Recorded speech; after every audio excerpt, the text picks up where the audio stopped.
Hi dear group 4 warriors achievers academy YouTube channel viewers అందరికీ నమస్కారం. ఈరోజు నేను ఈ వీడియోలో గ్రూప్ 4 సంబంధించిన పేపర్ 1 యొక్క ప్రిపరేషన్ ప్లాన్ను మీకు అందించబోతున్నాను. ఇక్కడ మీకు గమనించాల్సిన అంశం ఏంటంటే ఈ యొక్క పేపర్ 1 ప్రిపరేషన్ ప్లాన్ అనేది బిగినర్స్ అంటే ఇప్పుడు ఫ్రెష్గా స్టార్ట్ చేసిన వాళ్ళకు మరియు లాంగ్ టర్మ్ అంటే గత సంవత్సరం నుంచి కానీ 6 నెలల నుంచి కానీ ఎవరైతే ప్రిపరేషన్ స్టార్ట్ చేస్తున్నారో వాళ్ళందరికీ సంబంధించింది. So before going into the preparation plan myself Gande Srinivas. నేను ప్రస్తుతము 2016లో టీఎస్పీఎస్సీ నిర్వహించిన గ్రూప్ 2 పరీక్షలో విజయం సాధించి ప్రస్తుతం గజిటెడ్ హోదాలో గ్రూప్ 2 ఆఫీసర్గా విధులు నిర్వహిస్తున్నాను. అంతకన్నా ముందు ఏపీపీఎస్సీ ఉమ్మడి రాష్ట్రం 2012లో నిర్వహించిన గ్రూప్ 4 సర్వీస్లో 2079 మార్కులు 300 గాను 2279 మార్కులు సాధించి స్టేట్ సెకండ్ ర్యాంక్గా నిలవడం జరిగింది. సో నేను అట్లా సెకండ్ ర్యాంక్ నిలవడానికి నేను ఎలా ప్రిపేర్ అయ్యాను, నా యొక్క ప్రిపరేషన్ అనుభవాలు అనేది పేపర్ 1కు మీకు దోహదపడతాయన్న ఉద్దేశంతో ఈ యొక్క వీడియోను రూపకల్పన చేయడం జరిగింది. సో దీన్ని ఫాలో అయ్యి మీరు కూడా పేపర్ 1లో మంచి స్కోర్ చేస్తారని ఆశిస్తున్నాను. సో ఇక మనము టాపిక్లోకి ఎంటర్ అయ్యాం. సో గ్రూప్ 4 యొక్క సిలబస్ కనుక చూసినట్టయితే ఇందులో పేపర్ 1, పేపర్ 2. పేపర్ 1కు 150 మార్క్స్, పేపర్ 2కు 150 మార్క్స్ ఉన్నాయి. ఇది మీకు అందరికీ తెలిసిన విషయం. సో ఇక్కడ ఒకసారి అభ్యర్థులందరికీ ఎన్నో రకాల ఛానళ్ళు ఈ యొక్క సిలబస్ గురించి కానీ వెయిటేజ్ గురించి కానీ తెలిసినప్పుడు కూడా మనం కూడా ఒకసారి రివ్యూ చేస్తే ఈ యొక్క నెక్స్ట్ టాపిక్ చదువుకోవడానికి కొద్దిగా క్యాచ్గా ఉంటుందని చెప్పేసి నేను కూడా సిలబస్ దాని యొక్క వెయిటేజ్ అనేది ఇక్కడ రాయడం జరిగింది. ప్రస్తుతం దీన్ని ఒకసారి చూద్దాం. సో ఇక్కడ కరెంట్ అఫైర్స్ నెక్స్ట్ సెకండ్ వచ్చేసి అంతర్జాతీయ సంబంధాలు సంఘటనలు, మూడవ టాపిక్ వచ్చేసి నిత్య జీవితంలో జనరల్ సైన్స్, నాలుగో టాపిక్ వచ్చేసి పర్యావరణ అంశాలు విపత్తు నిర్వహణ, ఐదవ టాపిక్ వచ్చేసి తెలంగాణ భారతదేశ జాగ్రఫీ మరియు ఎకానమీ, నెక్స్ట్ వచ్చేసి భారత రాజ్యాంగం మరియు ముఖ్య లక్షణాలు, నెక్స్ట్ సెవెంత్ వచ్చేసి భారత రాజకీయ వ్యవస్థ ప్రభుత్వము, ఎయిత్ వచ్చేసి ఆధునిక భారతదేశ చరిత్ర జాతీయోద్యమము, నెక్స్ట్ నైన్త్ వచ్చేసి తెలంగాణ చరిత్ర మరియు ఉద్యమము, 10th వచ్చేసి తెలంగాణ సమాజము నాగరికత వారసత్వము కళలు, నెక్స్ట్ 11th వచ్చేసి తెలంగాణ ప్రభుత్వ విధానం. ఇట్లా పేపర్ 1లో మొత్తం మనకి ఎన్ని అంశాలు ఉంటాయండి? 11 అంశాలు అనేవి ఉండడం జరుగుతుంది. సో ఇక పేపర్ల అంటే సబ్జెక్టుల వారీగా మనం వెయిటేజ్ని కనుక గమనించినట్టయితే కరెంట్ అఫైర్స్ నుంచి గత 2018 గ్రూప్ 4 పేపర్లో వచ్చిన ప్రశ్నలు కరెంట్ అఫైర్స్ విభాగం నుంచి 14 ప్రశ్నలు రావడం జరిగింది. అంతర్జాతీయ సంబంధాలు సంఘటనల నుంచి 7 మార్కులు, నిత్య జీవితం అంటే జనరల్ సైన్స్ 15 మార్క్స్, నెక్స్ట్ పర్యావరణ అంశాలు విపత్తు నిర్వహణ నుంచి 5 మార్కులు, తెలంగాణ భారతదేశ జాగ్రఫీ ఎకానమీ నుంచి మొత్తం మనకు 18 మార్క్స్ అడిగారు. ఇందులో పర్టికులర్గా జాగ్రఫీకి సంబంధించి 11 మార్క్స్, అలాగే ఎకానమీకి సంబంధించి 7 మార్క్స్ అడగడం జరిగింది. మొత్తం టోటల్గా తెలంగాణ భారతదేశ జాగ్రఫీ మరియు ఎకానమీ నుంచి 18 మార్క్స్. ఇండివిజువల్గా తీసుకుంటే జాగ్రఫీ నుంచి 11 అండ్ ఎకానమీ నుంచి 7 మార్క్స్ ప్రశ్నలు అడగడం జరిగింది.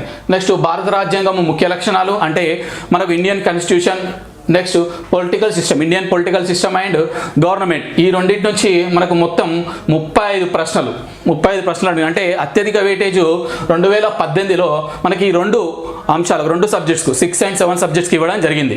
నెక్స్ట్ వచ్చేసి ఆధునిక భారతదేశ చరిత్ర జాతీయోద్యమం నుంచి మనకు 16 ప్రశ్నలు అడగడం జరిగింది. అభ్యర్థులు ఇక్కడ గమనించాల్సిన విషయం ఏంటంటే భారతదేశ చరిత్రకు వచ్చినప్పుడు ప్రాచీన భారతదేశ చరిత్ర, మధ్యయుగ భారతదేశ చరిత్ర అనేది సిలబస్లో లేదు. దేనికి ఇదేమని ఇచ్చాడు? ఓన్లీ ఆధునిక భారతదేశ చరిత్ర. ఇంగ్లీష్లో అయితే మోడర్న్ ఇండియన్ హిస్టరీ. మళ్ళీ పర్టికులర్గా దేని మీద అధిక ప్రాధాన్యం అన్నాడు? జాతీయోద్యమం, ఇండియన్ నేషనల్ మూవ్మెంట్. అంటే ఈ విభాగం నుంచి ఎక్కువ ప్రశ్నలు రావడం జరుగుతుంది. జనరల్గా ప్రాచీన మధ్యయుగ భారతదేశంలో పొరపాటున ఇస్తే 1 or 2 క్వశ్చన్స్ వస్తాయి. ఎందుకంటే 2018లో జరిగిన గ్రూప్ 4 ఎగ్జామ్లో ప్రాచీన భారతదేశ చరిత్ర మెన్షన్ చేయకపోయినప్పటికీ కూడా బింబిసారుడు, కాలాశోకుడు, అశోకుడు సంబంధించిన అంటే అది ప్రాచీన భారతదేశ చరిత్ర కిందికి వస్తుంది. సో దాని నుంచి ఒక క్వశ్చన్ అడగడం జరిగింది. సో 1 లేదా 2 ప్రశ్నలు ప్రాచీన మధ్యయుగ భారతదేశం చరిత్ర నుంచి రావచ్చు.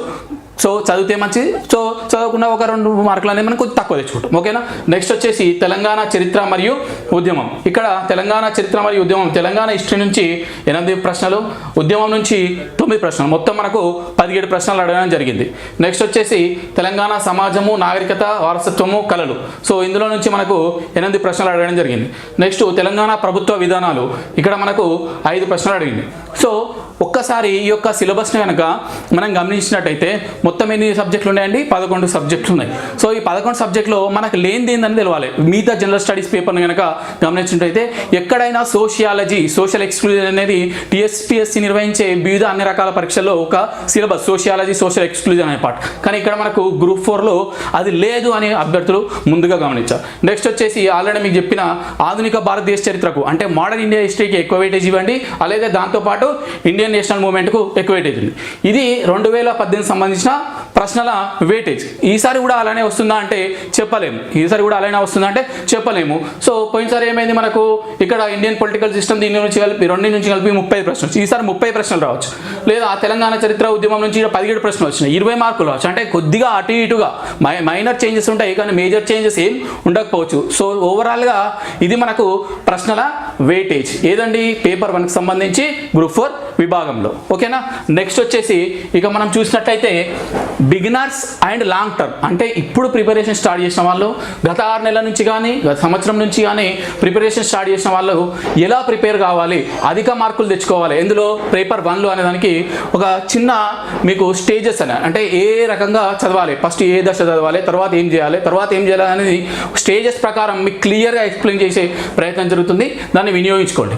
ఓకేనా. తర్వాత ఈ స్టేజెస్ని ఎక్స్ప్లెయిన్ చేసిన తర్వాత ఈ స్టేజెస్ను ఎట్లా ఇంప్లిమెంట్ చేయాలి అనేదానికి కూడా ఒక మోడల్ టైం టేబుల్ అనేది మీకోసం ఇక్కడ బోర్డు మీద ఇవ్వడం జరిగింది. దీన్ని కూడా నేను ఎక్స్ప్లెయిన్ చేస్తాను. ఓకేనా. సో ఫస్ట్ వచ్చేసి ఈ 4 స్టేజెస్ని ఎక్స్ప్లెయిన్ చేసే కన్నా ముందు వెరీ వ్యాలిడ్ పాయింట్ ఏంటంటే ఎవరైతే బిగినర్స్ అంటే ఫ్రెష్గా ఎవరైతే గ్రూప్ 4 ప్రిపరేషన్ స్టార్ట్ చేయాలనుకున్నారో వాళ్ళు బుక్స్ విషయానికి వస్తే ఎన్ని సబ్జెక్ట్స్ ఉంటాయని చెప్పినా 11 సబ్జెక్ట్స్ ఉంటాయని చెప్పిన. సో 11 సబ్జెక్ట్స్కి 11 పుస్తకాలు తీసుకోకండి. ఎందుకంటే మనకు టీఎస్పీఎస్సీ వెబ్ నోట్ ప్రకారం ఏప్రిల్ లేదా మే నెలలో మనకి ఎగ్జామ్ ఉండే అవకాశం ఉంది. అంటే దాదాపు మనకు 6 నెలల సమయం ఉంటుంది. సో ఈ 6 నెలల సమయంలో 11 అంశాలకు 11 సబ్జెక్ట్ సంబంధించి 11 పుస్తకాలు చదవాలంటే కొద్దిగా టైం టేకింగ్ ప్రాసెస్.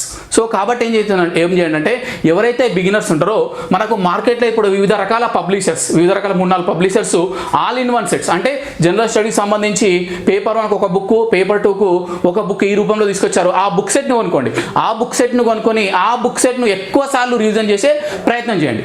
బట్ వీళ్ళను లాంగ్ టర్మ్తో కంపేర్ చేస్తే లాంగ్ టర్మ్ అంటే గత 6 నెలల నుంచి కానీ గత సంవత్సరం నుంచి కానీ గ్రూప్ 4 ప్రిపరేషన్ చేసే వాళ్ళు మాత్రం దీని జోలికి వెళ్ళకండి. ఎందుకంటే మీరు ఆల్రెడీ ప్రతి ఒక్క సబ్జెక్ట్కు ఏదో ఒక బుక్ కానీ ఏదో ఒక పాపులర్ నోట్స్ కానీ ఎక్స్పర్ట్ యొక్క నోట్స్ కానీ చదివే ఉంటారు. సో మీరు అదే పందాను కొనసాగించండి. ఆ యొక్క బుక్స్ని మళ్ళీ రివిజన్ చేయండి. సో ఇక్కడ మన 4 స్టేజెస్కి ఎంటర్ అయ్యే కన్నా ముందు ఉపయోగించవలసిన పుస్తకాలు బిగినర్స్కి, లాంగ్ టర్మ్ వాళ్ళకి చెప్పడం జరిగింది. ఇప్పుడు మనము ఎట్లా చదవాలి అనేదాన్ని ఒక 4 దశల వారీగా నేను చెప్తాను. క్లియర్గా జాగ్రత్తగా వినండి. సో ఇక్కడ ఫస్ట్ ఎంపిక చేసుకున్న సబ్జెక్ట్స్ని చదవడం. అంటే నువ్వు ఇవాళ ఫ్రెష్గా ఒక బిగినర్ ఇవ్వాలని స్టార్ట్ చేసిండు. ఏంది గ్రూప్ 4 యొక్క పేపర్ 1 ప్లాన్. సో అందులో ఎన్ని అంశాలు ఉన్నాయని చెప్పినా 11 సబ్జెక్ట్స్ ఉన్నాయని చెప్పిన. సో 11 సబ్జెక్ట్లో నీకు ఏది నచ్చితే, ఏది ఈజీ అనిపిస్తాయి, నీకు స్టార్టింగ్ చదువుతుంటే ఏది ఇంట్రెస్ట్ అనిపిస్తాయి, ఏది మంచిగా కిక్ ఇచ్చేది ఏదుంటో ఆ సబ్జెక్ట్ ఫస్ట్ నువ్వు ఎంచుకో. ఓకేనా. బిగినర్స్ అయితే ఆ ఆల్ ఇన్ వన్ సెట్ నుంచి, లేదా లాంగ్ టర్మ్ ప్రిపరేషన్ ఇచ్చిన వాళ్ళైతే వాళ్ళ సంబంధిత నోట్స్ నుంచి ఎంచుకొని దాన్ని ఆ బుక్ని తీసుకొని డైలీ ఇక్కడ ఒక 6 అవర్స్ ప్రోగ్రామ్ అంటే 6 అవర్స్ ఎగ్జాంపుల్కి రాసిన మినిమం 6 అవర్స్ ఉండాలి కంపల్సరీ. సో 6 అవర్స్ కన్నా ఎక్కువ చదివితే మీ యొక్క వీలుని బట్టి మీ యొక్క అంటే కసిని బట్టి మీ ఎక్కువ చదివితే ఇంకా మంచిది. సో ఇక్కడ పేపర్ 1కి 3 అవర్స్ కేటాయించడం జరిగింది. పేపర్ 2కి 3 అవర్స్ కేటాయించడం జరిగింది. మళ్ళీ ఇందులో ఒక చిన్న అంటే కండిషన్ కావచ్చు, లేదంటే చిన్న సూచన కావచ్చు. ఏంటంటే సార్ ఇట్లనే యాజ్ టీజ్గా పేపర్ 1కు 3 అవర్స్, పేపర్ 2కు 3 అవర్స్ అని కొంతమంది డౌట్ వస్తుంది. సో ఇక్కడ నేను ఏం చేస్తున్నా అంటే కొంతమంది నాన్ మ్యాథ్స్ అభ్యర్థులకు ఏముంటుందన్నా పేపర్ 2 పైన పట్టు ఉండే అవకాశం కొద్దిగా తక్కువ ఉంటుంది. సో వాళ్ళు ఏం చేయండి అంటే పేపర్ 2కి కొద్దిగా ఎక్కువ టైం తీసుకోండి. పేపర్ 2కి కొద్దిగా ఎక్కువ టైం తీసుకున్నారనుకో పేపర్ 2 మీద పట్టు సాధిస్తారు. పేపర్ 2 మీద పట్టు సాధించిన తర్వాత పేపర్ 1 మరియు పేపర్ 2కి సమాన టైం కేటాయించండి. ఓకేనా. సో ఇప్పుడు ఫస్ట్ స్టేజ్కి వస్తాం. ఎంపిక చేసుకున్న సబ్జెక్ట్స్ని చదవడం. డైలీ ఒక 6 hours అవుతున్నా నేను. పేపర్ 1కి 3 hours, పేపర్ 2కి 3 hours. ఏం చేయాలి? ఇవాళ ఒక టాపిక్ చదవాలి. నేను మోడల్ టైం టేబుల్లో క్లియర్గా ఎక్స్ప్లెయిన్ చేస్తాను. ఫస్ట్ ఇక్కడ ఉన్న స్టేజెస్ను రఫ్గా అంటే క్లుప్తంగా ఎక్స్ప్లెయిన్ చేస్తాను. ఓకేనా? So day to day revision అంటే ఇవాళ ఒక తెలంగాణ చరిత్ర సబ్జెక్ట్ తీసుకున్నాం. సో అందులో శాతవాహనులు అనే టాపిక్ చదివిన తర్వాత మళ్ళీ నెక్స్ట్ డే చదివేటప్పుడు తెలంగాణ శాతవాహనులను రివిజన్ చేసిన తర్వాత నెక్స్ట్ టాపిక్ అయినటువంటి ఇక్ష్వాకులు అనే టాపిక్ను చదవడం చేయండి. అట్లా డే థర్డ్ నాడు ఏం చేస్తారు? ఇక్ష్వాకుల తర్వాత విష్ణుకు నిలోసం ఏదో టాపిక్ వస్తుంది. అది చదివే కన్నా ముందు దానికన్నా ముందు రోజున్న టాపిక్ను ఒకసారి చూసుకున్న తర్వాత నెక్స్ట్ టాపిక్ వెళ్ళండి. ఇట్లా మీరు డే టు డే రివిజన్ చేయాలి. ఇట్లా ఎన్ని రోజులు చేయాలి? ఒక మన మోడల్ టైం టేబుల్లో 6 days తీసుకున్నా. అట్లా 6 days ఆ యొక్క 6 టాపిక్లను చదవండి. చదివిన తర్వాత సెకండ్ ఏం చెప్తున్నానా? నమూనా ప్రశ్నపత్రాలు లేదా గత ప్రశ్నపత్రాలను సాధించడం అంటే సాల్వ్ చేయడం. సో ఇక్కడ మీరు ఏం చేయాలంటే ప్రాక్టీస్ పేపర్స్ ప్రాక్టీస్ చేయాలి. ఆ టాపిక్ నువ్వు ఏదైతే చదువుతావో ఆ ముందు 6 రోజుల్లో దానికి సంబంధించిన క్వశ్చన్స్ ప్రాక్టీస్ చేయాలి. ప్రాక్టీస్ చేసినప్పుడు ఏమవుతుంది? నువ్వు ఫర్ ఎగ్జాంపుల్ 100 questions ఉన్నాయనుకో, దీంట్లో నువ్వు 80 questions మాత్రమే ఆన్సర్ చేస్తావు. మిగిలిన 20 questions ఆన్సర్ చేయలేకపోతావు. సో దానికి పలు రకాల కారణాలు ఉంటాయి. అంటే కన్ఫ్యూజ్ అయ్యి రాంగ్ ఆన్సర్ పెట్టడం కానీ, పొరపాటున రాంగ్ ఆన్సర్ పెట్టడం కానీ, లేకపోతే నువ్వు చదవని అంశం అనేది నువ్వు ప్రాక్టీస్ చేసే క్వశ్చన్ రావచ్చు, నువ్వు ప్రాక్టీస్ చేసే పేపర్లో నువ్వు చదవని అంశం రావచ్చు. అట్లా కొన్ని రకాల కారణాలతోని కొన్ని 20 మార్కులు తక్కువ వస్తాయి. సో ఆ యొక్క లోపాలను ఏం చేసుకోవాలి? ఈ యొక్క మన యొక్క థర్డ్ స్టేజ్లో లోపాలను సవరించుకునే దశ అనే దాంతో మనం దాన్ని రివ్యూ చేసుకోవాలి. ఎట్లా? ఏదైతే చదవని అంశం ఏదైతే ఉంటుందో మనము ఎగ్జామ్ రాసినప్పుడు ప్రాక్టీస్ పేపర్ ద్వారా ఎగ్జామ్ రాసినప్పుడు ఏదైతే చదవని అంశం ఉంటుందో దాన్ని ఒక కవర్గానే అంశం అనేది పరిగణించి ఒక నోట్స్ తీసుకొని ఆ నోట్స్లో లేదా నువ్వు ఏదైతే general studies book all in one set కానీ నువ్వు యొక్క సబ్జెక్ట్స్ ఏదైతే బుక్ రాసుకున్నావో ఆ కొత్త ఒక క్వశ్చన్ వస్తుంది, నువ్వు ప్రాక్టీస్ చేసిన కొత్త క్వశ్చన్ దాన్ని తీసుకుపోయి ఏం చేయాలి? అందులో యాడ్ చేసుకోవాలి. ఓకేనా? దాంతోపాటు కొంతమంది అభ్యర్థులకు కొన్ని టాపిక్స్లో కొన్ని అంశాలు అనేటివి టఫ్ అనిపిస్తుంటాయి. సో నువ్వు ఆ టఫ్ ప్రశ్నలకు కూడా ఆన్సర్ చేయలేవు. సో నీకు ఏదైతే టాపిక్ టఫ్ అనిపిస్తుందో ఆ టఫ్ అనిపించే ఆ అంశాన్ని కూడా నీ యొక్క నోట్స్లో ఒక చిన్న నోట్బుక్ తీసుకొని అందులో రాసుకునే ప్రయత్నం చేయాలి. ఓకే, సో ఇదేం చేయడం?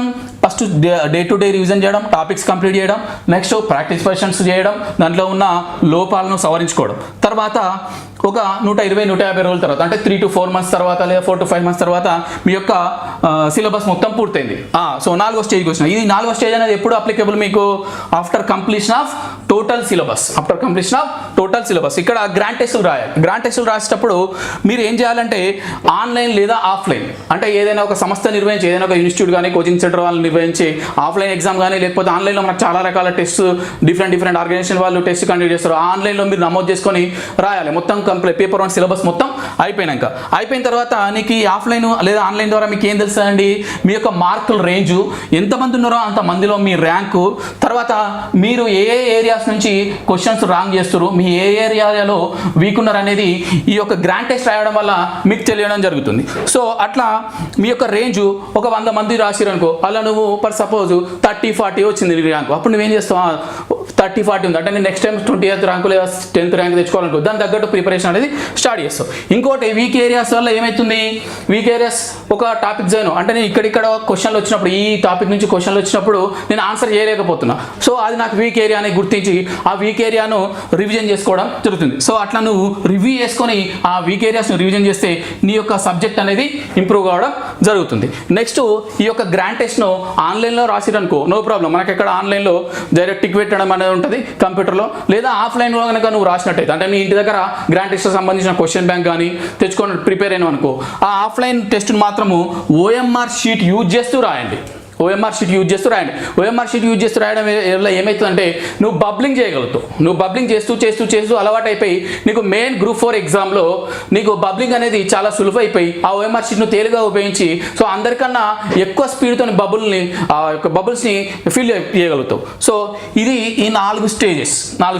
ఇక్కడ నేను ఒక సూచన ఏమిస్తున్నా అంటే కొంతమంది సార్ మేము సొంత నోట్స్ ప్రిపరేషన్ చేసుకోవచ్చు అని అంటారు. సో సొంత నోట్స్ ప్రిపరేషన్ చేసుకునేది ఆప్షనల్. మీ యొక్క టైం బేస్ని బట్టి, మీ యొక్క స్కిల్స్ని బట్టి, మీ యొక్క మెంటల్ ఎబిలిటీని బట్టి, అంటే మీ యొక్క శక్తి సామర్థ్యాలను బట్టి, మీ యొక్క ఐక్యూని బట్టి సార్ నేను ఓన్లీ ఈ చదివేటప్పుడు అండర్లైన్ చేసుకుంటే చాలా నాకు గుర్తుంటుంది అనే వాళ్ళు అండర్లైన్ చేసుకొని పెట్టండి. లేదు సార్ నాకు సొంత నోట్స్ చదువుకుంటేనే మళ్ళీ ఆ తర్వాత సొంత నోట్ రివిజన్ చేసుకుంటేనే నాకు గుర్తుంటుంది అనే వాళ్ళు సొంత నోట్ ప్రిపేర్ చేసుకోండి. సో అట్లా దీన్ని ఆప్షనల్గా నేను ఇక్కడ వివరించడం జరుగుతుంది. సో ఇదేంటి 4 స్టేజెస్. నెక్స్ట్ మనం ఇక ఈ యొక్క 4 స్టేజెస్ని ఒక మోడల్ టైం టేబుల్లో ఏ రకంగా ఇంప్లిమెంట్ చేసుకోవాలి అనేది ఒక మోడల్ టైం టేబుల్ తీసుకొని మీకు ఇక్కడ వివరించడం జరిగింది. సో మోడల్ టైం టేబుల్లో ఎన్ని అవర్స్ ఎగ్జాంపుల్ తీసుకున్నా, 6 అవర్స్ ఎగ్జాంపుల్ తీసుకున్నా, అందులో 3 అనేది పేపర్ 1కు, మళ్ళీ ఇంకొక 3 అవర్స్ అనేది పేపర్ 2కు. ఓకేనా? డే 1తో స్టార్ట్ చేస్తున్నాం. డే 1తో స్టార్ట్ చేసినప్పుడు టాపిక్ 1 నేను స్టార్ట్ చేస్తున్నాను. టాపిక్ 1 స్టార్ట్ చేసినప్పుడు ఇక్కడ 2 అవర్స్ ఒక టాపిక్ తీసుకొని చదువుతారు. చదివేటప్పుడు మీకు అండర్లైన్ చేసుకోండి. ఏవేవి మీకు అయితే ఇంపార్టెంట్ అనిపిస్తాయో అవి అండర్లైన్ చేసుకునే ప్రయత్నం చేయండి. చేసిన తర్వాత అట్లా 2 అవర్స్ అనేది చదవండి. చదివిన తర్వాత నెక్స్ట్ 40 మినిట్స్లో మళ్ళీ అవే పేజెస్, నువ్వు ఎన్ని పేజెస్ అయితే అవుతావో, నువ్వు ఎంతవరకు అయితే అంశాలను చదువుతావో ఆ అంశాలలో అండర్లైన్ చేసిన వాటిని మాత్రమే మళ్ళీ నెక్స్ట్ 40 మినిట్స్లో చదివే ప్రయత్నం చేయండి. నెక్స్ట్ ఇంకొక 20 మినిట్స్ మిగులుతుంది. ఈ 20 మినిట్స్లో ఏం చేయండి అంటే ప్రీవియస్ క్వశ్చన్ పేపర్స్ ప్రాక్టీస్ చేయండి. ఈ 20 మినిట్స్లో ప్రీవియస్ క్వశ్చన్ పేపర్స్ ప్రాక్టీస్ చేసే ప్రయత్నం చేయండి. సో 20 మినిట్స్లో ప్రీవియస్ క్వశ్చన్ పేపర్స్ ప్రాక్టీస్ చేయడం వల్ల మీకు ఏం జరుగుతుందంటే ఆ యొక్క టాపిక్ నుంచి ప్రశ్నలు ఎలా అడుగుతారు అనే యొక్క అవగాహన మీకు ఏర్పడుతుంది. తద్వారా నెక్స్ట్ టైం ఆ టాపిక్ చదివినప్పుడు ప్రీవియస్ క్వశ్చన్లో వచ్చినటువంటి అంశాలపైన మీరు ఎక్కువ ఫోకస్ చేసి ఆ టాపిక్ చదవడం మీకు దాని మీద గ్రిప్ వస్తుంది. ఓకేనా? నెక్స్ట్ వచ్చేసి డే 2లో ఏం చేయాలంటే టాపిక్ 1 అంటే డే 1లో ఏదైతే టాపిక్ 1 చదువుతున్నావో దాన్ని ఫస్ట్ రివిజన్ చేయండి. నేను ఒక 30 మినిట్స్ అంటే ఇది ఒక మోడల్. 30 మినిట్స్, 90 మినిట్స్, 40 మినిట్స్ అంటే ఇట్లా డివిజన్ అనేది జస్ట్ ఒక ఎగ్జాంపుల్ మాత్రమే. ఒక్కొక్కరు బేస్డ్ ఆన్ ఐక్యూ అది మారుతుంటుంది. కొందరు 20 నిమిషాలలోనే రివిజన్ చేయగలుగుతారు. వాళ్ళు 20 నిమిషాలు రివిజన్ చేయండి. 20 నిమిషాలు అయిపోయాక నెక్స్ట్ గంటన్నర సేపు మళ్ళీ కొత్త టాపిక్ చదువుకోండి. ఓకేనా? సో అట్లా ఫస్ట్ డే ఏదైతే టాపిక్ 1, సో డే 2లో ముందు రివిజన్ చేసిన తర్వాత ఒక 30 మినిట్స్ స్లాట్లా టాపిక్ 2కి వెళ్ళండి. టాపిక్ 2ను మళ్ళీ ఒక 90 మినిట్స్ చదవండి. 90 మినిట్స్ చదివిన తర్వాత ఒక గంటన్నర మీ ఇష్టం, గంటన్నర లేదా 2 గంటలు చదవండి. 2 గంటలు చదివిన తర్వాత ఇక్కడ అండర్లైన్ చేయమని చెప్పిన కదా, మళ్ళీ అండర్లైన్ చేసిన వాటిని నెక్స్ట్ 40 మినిట్స్లో మళ్ళీ ఒకసారి రివిజన్ చేసిన తర్వాత ఇప్పుడు ఏం చేయాలి? టాపిక్ 2కి సంబంధించిన ప్రీవియస్ క్వశ్చన్ పేపర్లను ప్రాక్టీస్ చేయాలి. అంటే ఇక్కడ ఏమర్థమవుతుంది, మీ దగ్గర ఆల్ ఇన్ వన్ సెట్తో పాటు, మీ దగ్గర కన్సర్న్ సబ్జెక్ట్స్తో పాటు మీ దగ్గర ప్రీవియస్ పేపర్స్ క్వశ్చన్ బ్యాంక్ అనేది ఉండాలి. ఓకేనా? సో నెక్స్ట్ డే 3కి వద్దాం. డే 3లో ఏమవుతుందన్న టాపిక్ 2 చదవాలి. అంటే డే 2లో టాపిక్ 2 చదువుతాం కదా, ఆ టాపిక్ 2 చదివిన తర్వాతనే మళ్ళీ టాపిక్ 3కి వెళ్ళాలి. ఓకేనా? సో ఇక్కడ నేను దాదాపు 3 అవర్స్కి షెడ్యూల్ వేసిన. 3 అవర్స్లో కొందరికి 3 అవర్స్ పాసిబుల్ అవుతుంది, కొందరు 3 అవర్స్ పాసిబుల్, కొందరు ఏంటంటే 3 గంటలు కంటిన్యూ చేస్తే కూర్చోగలుగుతారు. నా ఆసంటలో నాకు గంటసేపు ఏం కూర్చోని చెప్పి అర్ధ గంటకు ఒకసారి లేకపోతే 40 నిమిషాలకు ఒకసారి బ్రేక్ తీసుకుంటారు. సో అటువంటి వాళ్ళ చదివే టైం ఎంత అయితే 2 అవర్స్ 45 మినిట్స్ అవుతుంది. అంటే ఒక 15 నిమిషాలు బ్రేక్ కింద అవుతుంది. సో దీన్ని పెద్దగా కన్సిడర్ చేయాల్సి ఉంది. దిస్ ఏంటంటే మీకు ఒక అవగాహన రావాలని, మీకు ఒక సూచన కోసం మాత్రమే ఈ యొక్క మోడల్ టైం టేబుల్ ప్రిపేర్ చేయడం జరిగింది. సో ఇట్లా ఏం చేస్తారు నాన్న, డే 1 నుంచి డే 6 వరకు, టాపిక్ 1 నుంచి టాపిక్ 6 అంటే ఒక 6 టాపిక్స్ కంప్లీట్ అయ్యాయి అనుకుందాం. నెక్స్ట్ డే 7 అంటే సండే, ఫర్ ఎగ్జాంపుల్ సండే తీసుకుంటాం.